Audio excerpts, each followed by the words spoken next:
Hola, buenos días. Es un placer para mí estar con ustedes compartiendo este evento de manera virtual. Y la idea es un poco compartir con ustedes mi experiencia de trabajar con niños en final de vida y sobre todo como una forma de garantizar el acceso a sus derechos. Lo primero que tenemos que tener en cuenta cuando hablamos de trabajar con niños y niños que padecen enfermedades graves o limitantes o amenazantes de la vida, es que justamente estamos hablando de niños.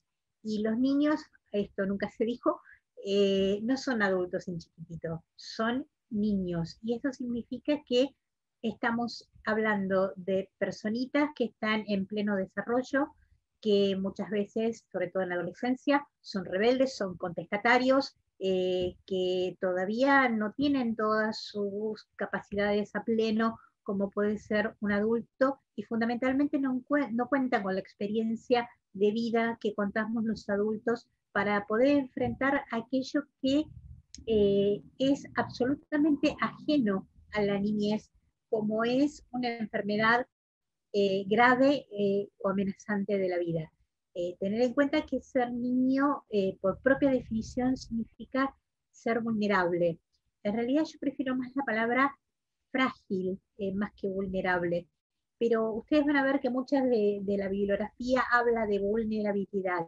Y ser vulnerable o ser frágil, cuando hablamos desde el marco de los derechos, no significa que uno no puede o carece de derechos, sino que en realidad se encuentra en una posición de fragilidad tal que requiere del apoyo, el acompañamiento y el sostenimiento de otros para poder garantizar justamente que pueda ejercer sus derechos. Este sistema de apoyo o este acompañamiento obviamente suele venir de la mano de los adultos que rodeamos al niño, pero no solamente de parte de los adultos que conforman su mundo afectivo, sino también de aquellos que forman parte como equipo de salud en la atención de los niños, en las cuales también nos vamos a constituir en cierta medida como amplificadores de la voz de esos niños, para poder garantizarles justamente el pleno ejercicio de sus derechos. Esto significa que cuando hablamos de vulnerabilidad o hablamos de fragilidad, es algo que todos los niños sanos o enfermos tienen. Y lo que sí es un detalle más a tener en cuenta es que la enfermedad, como otras circunstancias de la vida, agregan capas a la vulnerabilidad. ¿Sí? Cuando uno habla de la persona y de su vulnerabilidad, es como si nos hiciéramos la imagen de la cebolla, ¿sí? La cebolla que uno le va quitando las distintas capas. Bueno, con la vulnerabilidad pasa eso.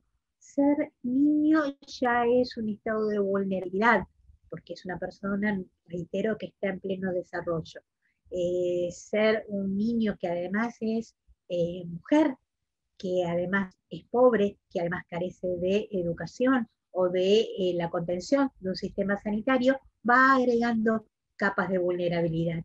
Y la enfermedad es una nueva capa de vulnerabilidad, sobre todo el tipo de enfermedades oncológicas que en este momento nos convocan en esta cita. Y cuando hablamos de derechos, a mí me gusta remarcar que independientemente de la situación de patología particular que un niño sufra, tenemos que tener en cuenta que hay tres derechos para mí que son indiscutibles.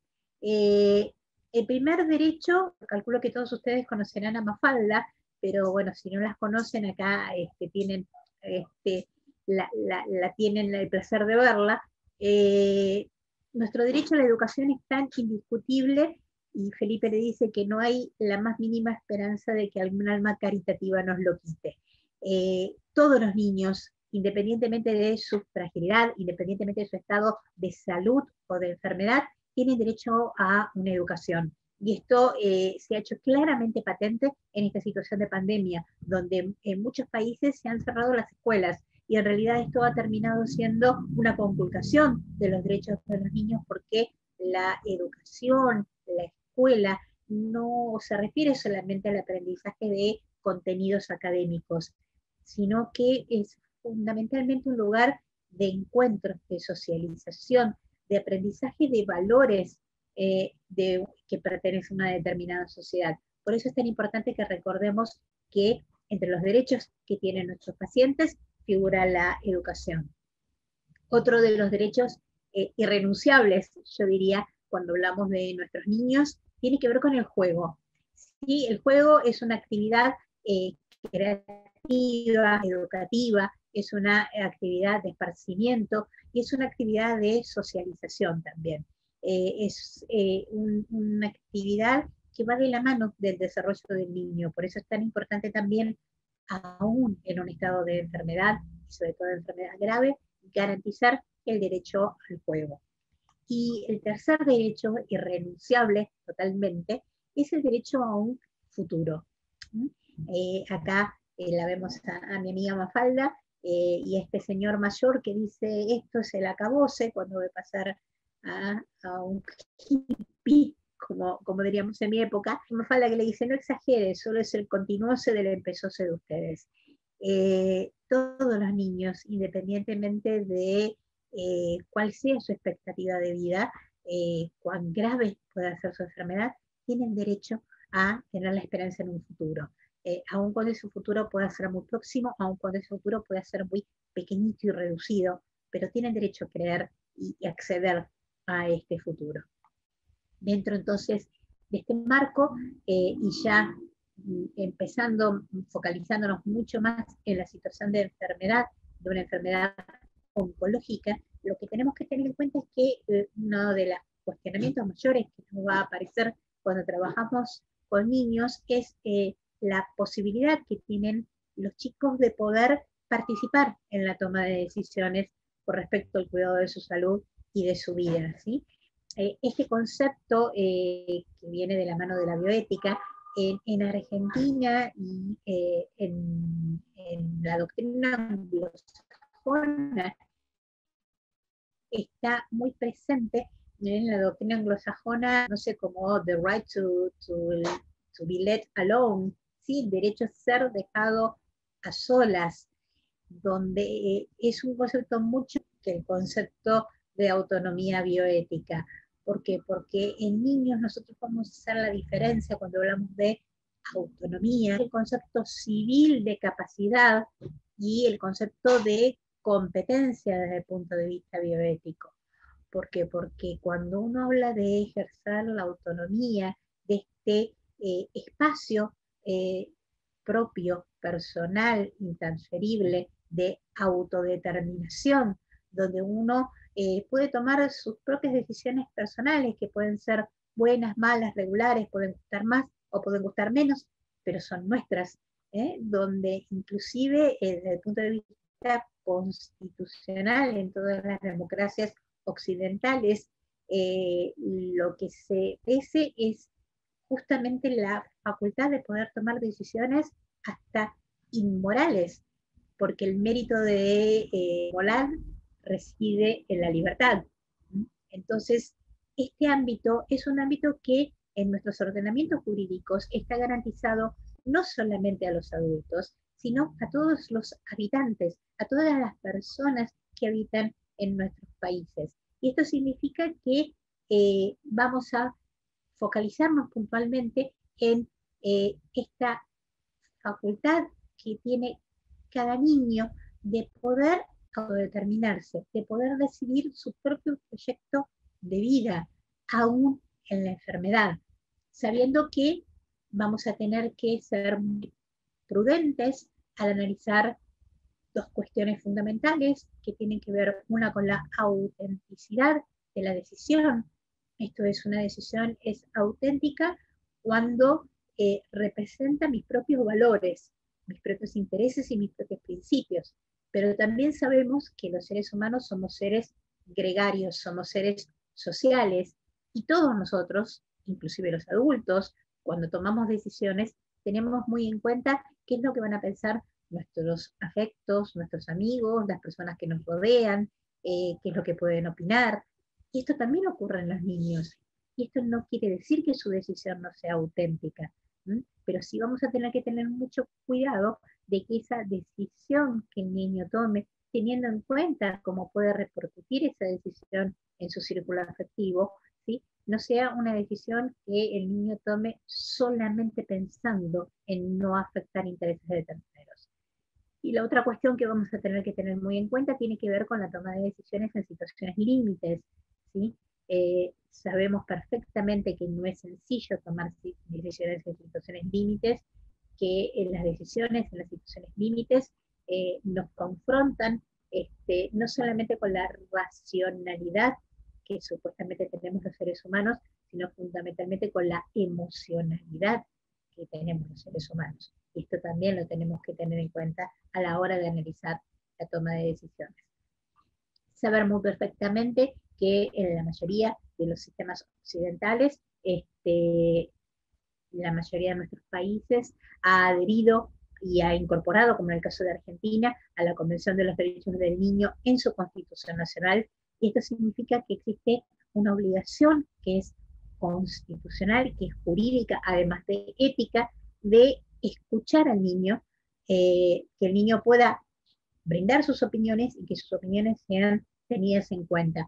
Obviamente esto va de la mano del grado de madurez y comprensión que el niño tenga, recordando que la enfermedad grave, la enfermedad limitante o amenazante de la vida, en su caso particular, que nos convoca a las enfermedades oncológicas, hacen madurar mucho más rápidamente al niño que en el caso de un niño totalmente sano.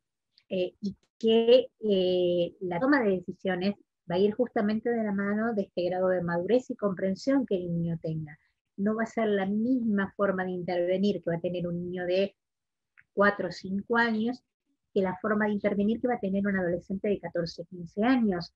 Entonces, todas estas cuestiones, nosotros sabemos que la bioética nos enseña que tenemos que analizarlas en el caso a caso. Y que no solamente es en el caso a caso, sino que aparte va de la mano de la trayectoria de la enfermedad, del momento en el cual estemos tomando esa decisión. Hoy con el niño podemos decidir A, y seguramente el día de mañana o tal vez en un mes tengamos que decidir de otra manera. ¿Por qué? Porque esta trayectoria de la enfermedad hace que las decisiones sean totalmente dinámicas y revisables. Y obviamente la obligación que tenemos los adultos de escuchar a los niños. Escuchar a los niños, reconocer o admitir sus opiniones y que sus opiniones sean tenidas en cuenta, significa que los adultos tenemos que estar dispuestos a responder. Y responder, que nunca es sencillo, sobre todo frente a las preguntas de los chicos, responder también significa reconocer que uno lo sabe. Y que tal vez la forma de responder sea tratando de encontrar juntos la respuesta. Dentro de este marco, y ya focalizándonos en la situación de final de vida, si bien es cierto que las enfermedades oncológicas resultan, lo digo entre comillas, un poco más sencillas de abordar a la hora de la toma de decisiones en final de vida, porque hay cuestiones que ya están como mucho más saldadas con otro tipo de enfermedades más catastróficas, como pueden ser las enfermedades neurodegenerativas. Lo cierto es que tomar decisiones en final de vida y tomar decisiones en final de vida con niños nunca es sencillo. ¿Quién decide? Bueno, acá nosotros siempre hablamos de la alianza terapéutica, donde por un lado va a estar el equipo de salud integrado por la multi y transdisciplina, pero por el otro va a estar los padres, la familia empleada y fundamentalmente el centro de la toma de decisiones va a ser el niño. ¿Cómo decidimos? Nuevamente remarco, lo ideal sería que hubiera un equilibrio absoluto entre lo que la cabeza y el corazón, lo que la razón y las emociones dicen, pero sabemos que esto no ocurre nunca, ¿sí? Que cuando nosotros tomamos decisiones con nuestra cabeza y con nuestro corazón, tomamos decisiones en situación de angustia, en situación de miedo, en situación de incertidumbre, y todo esto conforma un combo que vamos a tener que tener en cuenta a la hora de la toma de decisiones. Esto nos pasa a los adultos y pasa obviamente a los niños. La forma de garantizar esta participación del niño es a través obviamente del consentimiento informado. Consentimiento informado que no es un simple formulario que uno completa y firme, sino que es todo un proceso. Es una regla ética, porque significa respeto al otro por el hecho de ser otro, es un deber jurídico porque está impuesto legalmente, y además es una buena práctica médica, porque hace justamente a esta alianza terapéutica que uno teje entre el equipo de salud, el paciente y la familia. Para ello necesitamos garantizar el acceso a la información, necesitamos garantizar tiempo. Cada uno de nosotros tenemos un tiempo para la toma de decisiones, un tiempo muy personal. La experiencia indica que, por ejemplo, cuando uno da un diagnóstico, sobre todo los papás, ese diagnóstico es un diagnóstico de una enfermedad oncológica, y uno emplea, por ejemplo, la palabra cáncer, sabemos que ese primer encuentro con la palabra de la enfermedad hace que los oídos se cierren y que los padres ya no escuchen nada más que le podamos decir.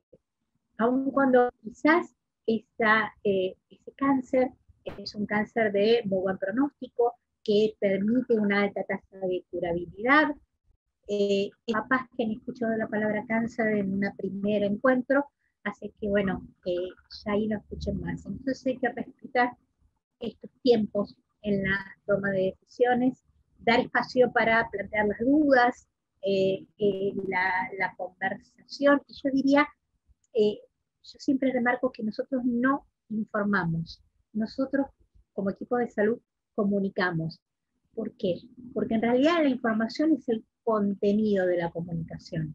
Nosotros comunicamos porque nosotros somos emisores de la información y del otro lado tenemos el receptor de la información. Y para saber si ha habido una buena comunicación, necesito que quien recibe mi información me devuelva aquello que ha recibido, para saber que lo ha comprendido. La comunicación es una vía de dos manos, ¿sí? Necesitamos quien emite la información y quien reciba la información y devuelva la comprensión de esa información. ¿Qué es lo que informamos? Tener en cuenta que el consentimiento informado no es solamente un acto jurídico, es un acto eminentemente médico, ¿sí? Es un acto eminentemente de respeto hacia el otro, hacia lo que el paciente entiende como que representa sus mejores intereses. Nosotros estamos obligados a decir la verdad, pero una cosa es ser sinceros y otra es el sincericidio. Tenemos que ser muy prudentes en la forma de manifestar la verdad. Vamos a hacer generalmente hincapié en lo que vamos a hacer y no en lo que no vamos a hacer. O sea, si el paciente no tiene indicación de recibir antibióticos, yo no voy a decir a la familia y al paciente, no te voy a dar antibióticos. Si el paciente no tiene indicación de cirugía, no le voy a decir, mira que no te voy a operar, ¿sí? Ahora, sí voy a hacer hincapié en que voy a hacer un tratamiento, si estamos en final de vida, orientado al cuidado, al confort y a evitar los síntomas de sufrimiento y de desconfort, donde mi enfoque va a ser un enfoque más paliativo, donde me voy a estar alejando del enfoque curativo, voy a basarme en la evidencia científica, ¿sí? Lo experimental no es un tratamiento médico, es una esperanza de tratamiento, pero si carece de evidencia científica, salvo en situaciones muy puntuales de uso compasivo de determinadas terapéuticas, lo cierto es que siempre yo me tengo que basar en evidencia científica y tener en cuenta, obviamente, que los tiempos de la ciencia no son los tiempos de la enfermedad, tampoco los tiempos del paciente ni de la familia. Y a veces esto hace que se produzcan ciertas colisiones, ciertas confrontaciones dentro de esta alianza terapéutica. Asegurarnos de que se ha entendido. Nos pasa muchísimas veces que por ahí pasamos 2, 3 horas explicando a los padres y al paciente acerca de su enfermedad, del estadio de la enfermedad, de las chances terapéuticas, preguntamos si comprendió, nos dicen que sí, y por ahí a los 2, 3 días vuelven y nos preguntan exactamente lo mismo.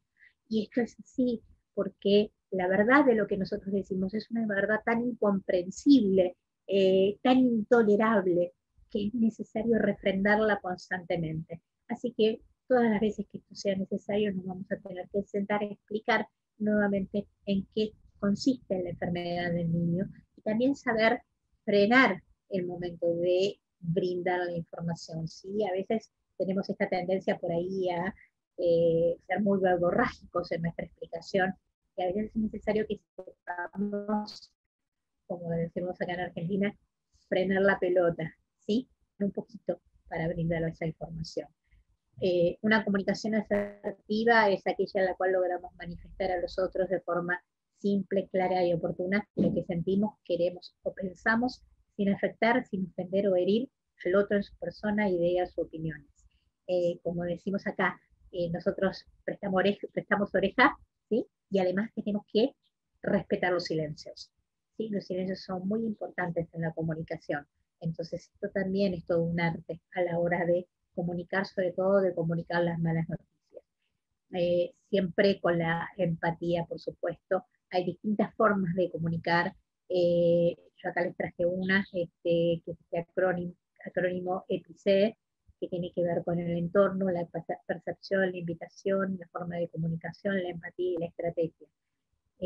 Tengo que elegir el lugar para comunicar, no se comunica en un pasillo, ni en un ascensor, ni de parados. Están presentes aquellos integrantes del equipo de salud que más afinidad tiene con el paciente, y hay también que hacerle entender a la familia que no va a estar presente toda la familia, porque hay veces que el paciente o los padres del paciente prefieren ser ellos los que receptan la información y ser luego ellos quienes la transmiten al resto de la familia. Vamos a empezar por ver qué es lo que se sabe o se intuye, no vamos a escupir la información. Vamos a invitar a que nos digan qué es lo que quieren saber, vamos a luego brindar la información, nuevamente siempre basados en la empatía, y finalmente vamos a diseñar una estrategia resumiendo lo conversado y elaborando un plan que respete, ¿sí?, el mejor interés del niño y los principios y valores de esa familia. Para eso vamos a trazar un plan personalizado de atención al final de la vida, donde vamos a anticipar la acción de las decisiones a través de un proceso de reflexión y diálogo, viendo cuáles son los deseos, las preferencias, las expectativas en relación al cuidado sanitario y los cuidados personales de ese paciente con esa familia en particular. ¿Sí? Muchas veces los profesionales de la salud tenemos la tendencia de a veces quejarnos o enojarnos porque decimos, uy, pero con la familia que tiene, bueno, es la familia que le tocó, y es la familia con la que nosotros tenemos que trabajar. Nosotros no podemos modificar la realidad, trabajamos con esa realidad y tratamos de responder a las necesidades del paciente y de la familia con la suerte que le tocó, ¿sí? Esto tiene que ver un poco con lo que él llamaba John Rawls, ¿sí?, la lotería natural. Es lo que le tocó a ese paciente, y eso es algo que nosotros no podemos modificar. Nuestro objetivo entonces va a ser ver cuáles son las necesidades de ese paciente en particular con respecto al estadio en el cual se encuentra su enfermedad. Vamos a tratar de promover a través de este plan de atención, de esta planificación anticipada, la autonomía, al mismo tiempo que vamos a brindar el soporte y contención al paciente y a la familia, y entre todos juntos vamos a tratar de buscar cuáles son los recursos que tenemos para poder enfrentar esta situación. Para eso tenemos estas preguntas claves. ¿Quién debe plantear la posibilidad de iniciar este proceso? Bueno, en pediatría es muy difícil que sean los padres los que planteen esta posibilidad, porque en general los padres sienten que pueden ser juzgados como malos padres o como que de alguna manera quieren deshacerse de la situación de su hijo. Entonces, esto en general tiene que ser iniciado por el equipo de salud. En general, sí puede ser que encontremos situaciones en las cuales sea el propio paciente el que inicie esta conversación, sobre todo en pacientes adolescentes. Muchos nos han dicho si no es mejor evitar hablar de esto con los niños, y claramente no. El niño sabe de qué se trata, sabe que algo le pasa, más allá de que no pueda ponerlo en palabras, y es necesario que nosotros lo ayudemos a poder ponerlo en palabras. ¿Cuándo debe iniciarse? Bueno, desde el momento mismo en que tenemos un diagnóstico de una enfermedad oncológica limitante o amenazante de la vida, se deben introducir los cuidados paliativos y debemos empezar esta conversación. Siempre tratando de buscar el equilibrio entre la esperanza, que es una gran herramienta para lograr la adherencia al tratamiento, pero al mismo tiempo equilibrándolo con las falsas expectativas, ¿sí? No debemos generar falsas expectativas. ¿Quién debe participar de esta planificación? Obviamente el niño, sus padres y la familia ampliada que el niño desee que participe. ¿Es obligatorio para el personal de salud respetar estas decisiones? Sin duda, más allá de, digamos, el encuadre legal que se le pueda dar a este proceso de planificación de los cuidados, lo cierto es que desde el punto de vista ético es totalmente obligatorio para el personal de salud. ¿Y dónde debe registrarse este proceso? Bueno, vamos a encontrar distintas opciones. Este proceso se puede registrar en historia clínica. También hay algunos formularios que han sido diseñados por distintas instituciones, como por ejemplo viene ahora a mi cabeza Together for Your Life.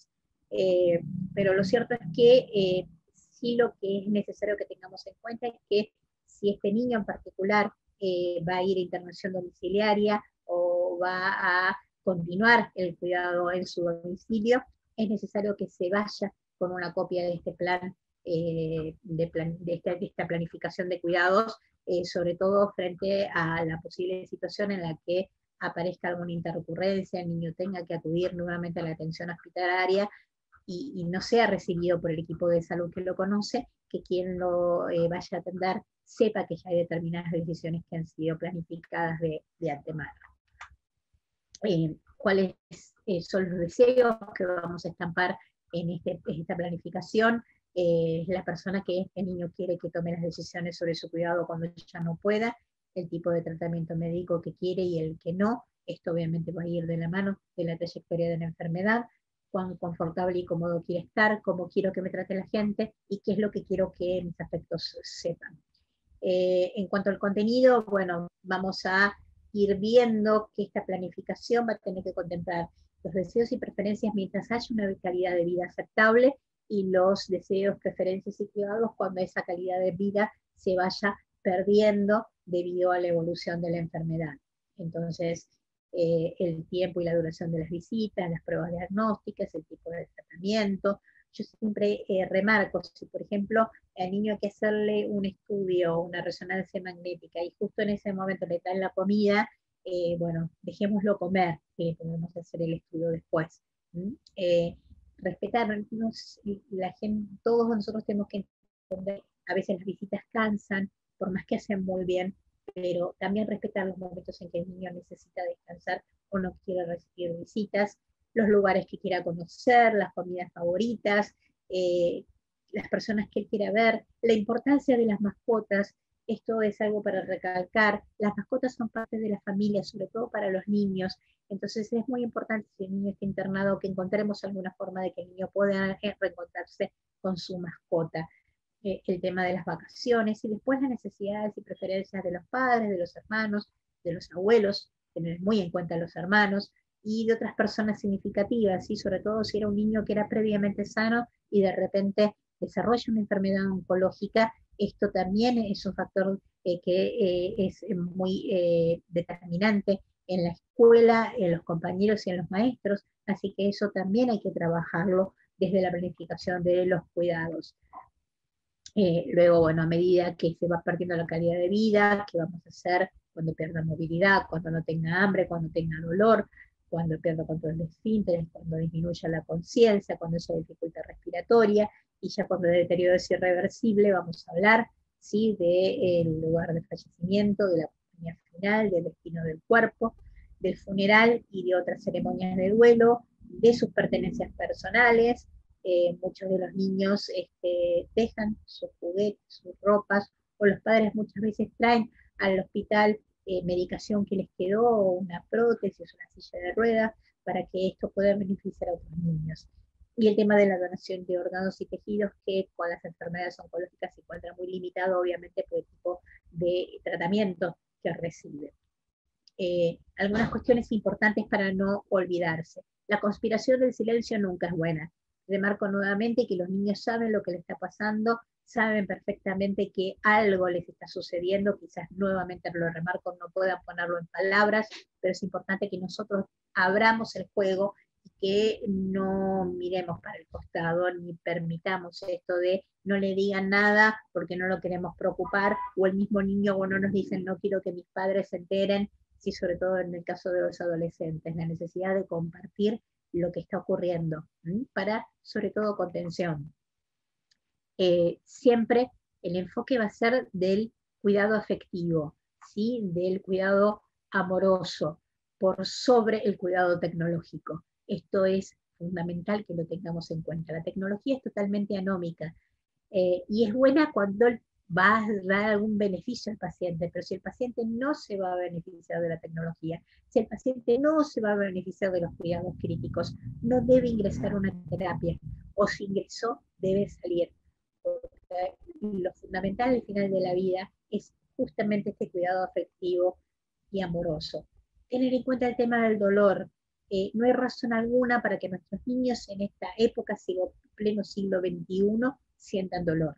No hay que tener miedo, hay que desmitificar el tema del uso de los opioides, del uso de la morfina, porque si el niño siente dolor, debemos tratar ese dolor, sabiendo que cómo manejar las dosis, cómo ir titulando las drogas, pero el niño no puede estar en dolor.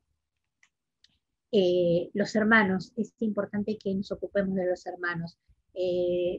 Los hermanos ven que pasa algo con su hermano enfermo, quizás nuevamente no pueden ponerlo en palabras porque son hermanos muy chiquititos, o porque tienen miedo, o porque no tienen el lenguaje adecuado. Entonces también es necesario que incorporemos en esta planificación de cuidados a los hermanos. Eso significa ir tratando, ir abordando el duelo, sí, el duelo anticipatorio, lo que luego se va a producir cuando se produzca el desenlace final.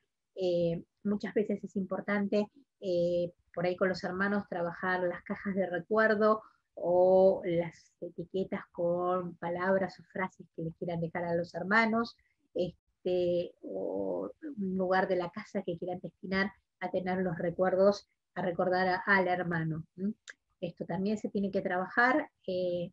La pandemia ha sido una oportunidad para que desde el mundo occidental empecemos a hablar de la muerte, a la que siempre tememos, siempre creemos que si hablamos de ella, la invocamos y va a aparecer con su guadaña. Es necesario hablar de los rituales, ¿sí?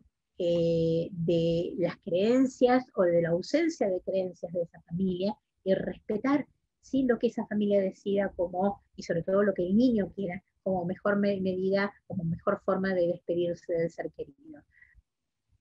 Cuando uno está en ciertas situaciones, lo mejor es pedir consejo a los amigos. Si yo fuera vos lo quería, yo en tu lugar no dejaría, yo que vos agarraría. Al final no logré enterarme qué cuernos haría yo, que yo en mi lugar si yo fuera yo. ¿Por qué? Porque de los cuidados paliativos nosotros muchas veces utilizamos la expresión ponerse en los zapatos del otro, pero lo cierto es que nunca podemos estar en los zapatos del otro, nunca podemos sentir cómo siente el otro, porque la confrontación al final de la vida es un traje a medida, es algo que es intransferible y propio de cada ser humano. Hay tantas muertes con dignidad como personas sabemos en la tierra. Entonces esto hay que respetarlo, sí, hay que comprender, apoyar y acompañar, ¿sí?, aun cuando no podamos sentir como siente el otro, o aun cuando quizás para nosotros mismos hubiéramos decidido de otra manera. Y esto viene de la mano del concepto de dignidad, que es un principio, es un derecho y es una regla de interpretación. Dignidad, la dignitas de los romanos, el axioma de los griegos, ¿sí? El respeto hacia el otro por el solo hecho de ser otro, nada más y nada menos que eso. Eh, entonces, esto es muy importante. ¿Por qué? Porque la dignidad es nuestro faro y norte a la hora de la toma de decisiones. Está permanentemente incorporado en el proceso de toma de decisiones y en la planificación de los cuidados. El interés superior del niño, que para nosotros es un principio constitucional, porque está incorporado en la Convención de los Derechos del Niño en nuestra Constitución Nacional.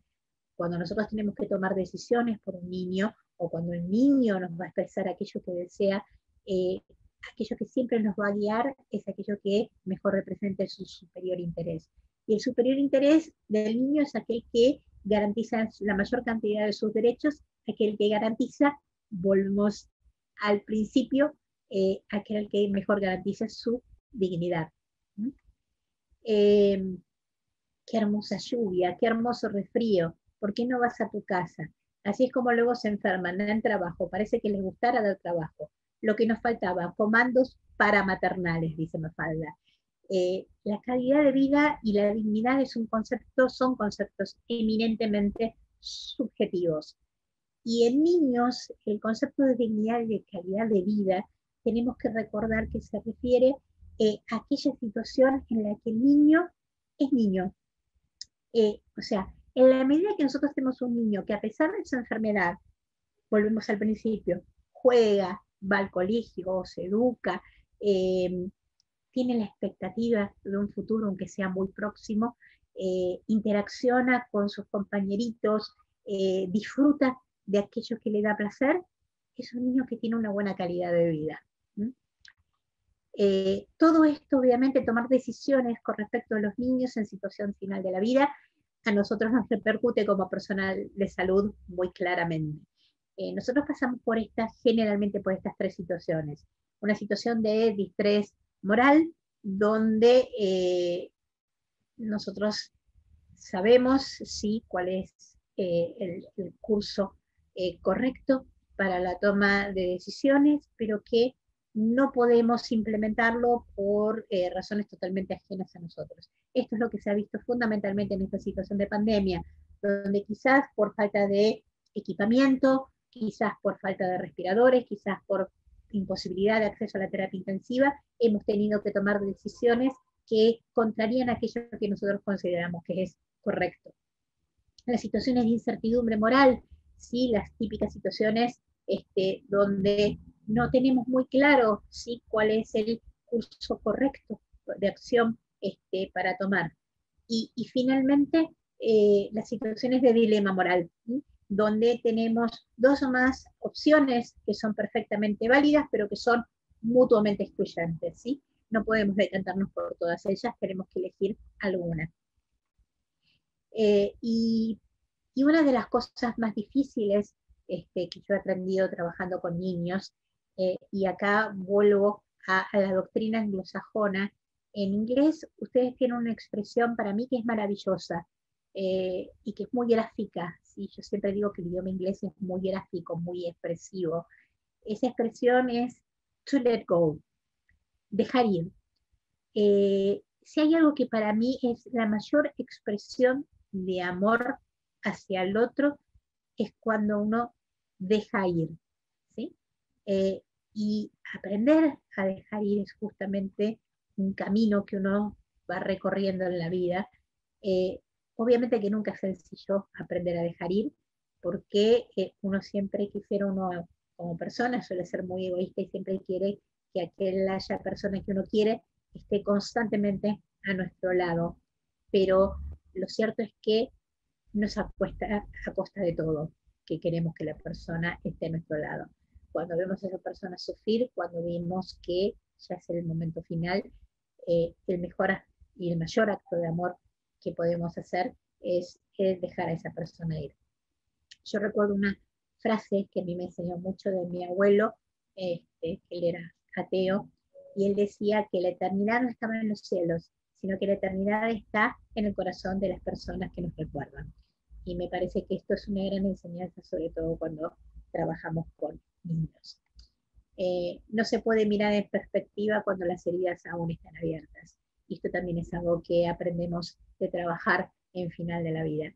Necesitamos tiempo, ¿sí? Para que esos recuerdos dejen el dolor y se transformen en recuerdos totalmente amorosos acerca de la persona que alguna vez nos acompañó en este camino de la vida.